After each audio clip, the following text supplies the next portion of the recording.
Good day.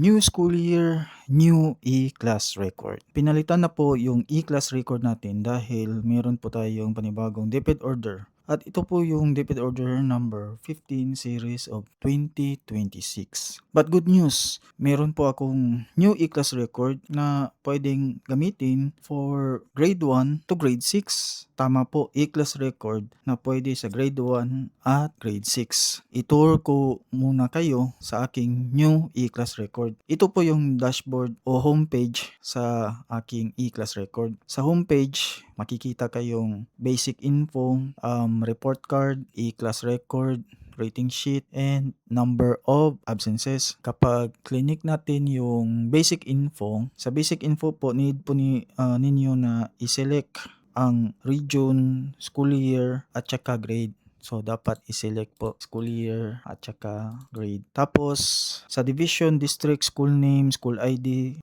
section at teacher, need nyo po ito i-type manually. Including po yung data ng learners like names, LRN, at age for boys and girls respectively. Pag natapos na po kayo sa pag-entry ng data, ay need nyo po itong i-click yung back to homepage para makabalik sa dashboard po natin o homepage. Sa e-class record po, nahati po ito sa tatlo. So, sa first trimester, ito po yung laman. Sa second trimester, ito po yung laman. Tapos, sa third trimester, ito po yung laman. Tapos, lahat ng subjects from grade 1 to grade 6 ay nandito na. Katulad ng English, Math, Makabansa, Filipino, Science, GMRC, Music and Arts, PE and Health, APP, at saka TLE. So, back to homepage. So, tapos, meron po ditong number of absences na dapat po nating itala yung mga number of absences ng mga bata per month. So, ito po yung boys at saka ito naman po yung girls. Sa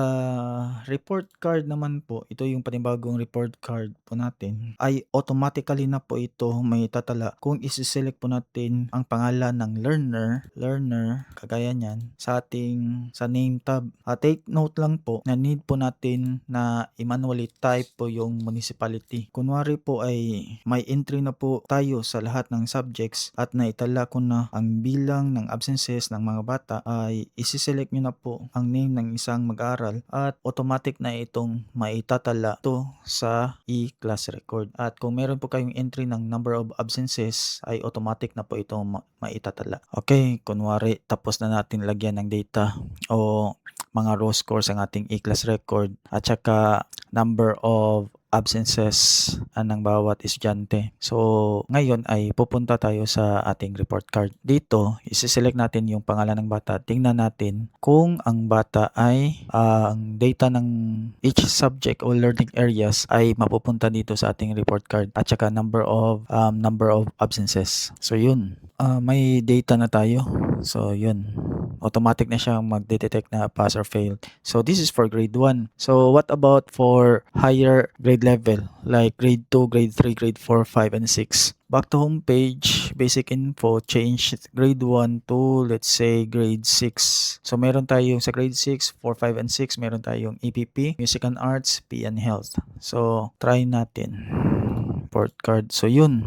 Makikita dito yung data. So, if this in grade 1, automatic wala yung MAPE, Music, Arts, PE and Health, EPP, and TLE, including Science. But if you choose other grade level, may data siya. So, I think that's it.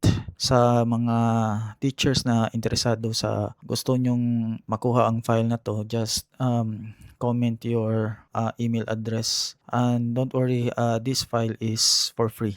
Thank you and good night.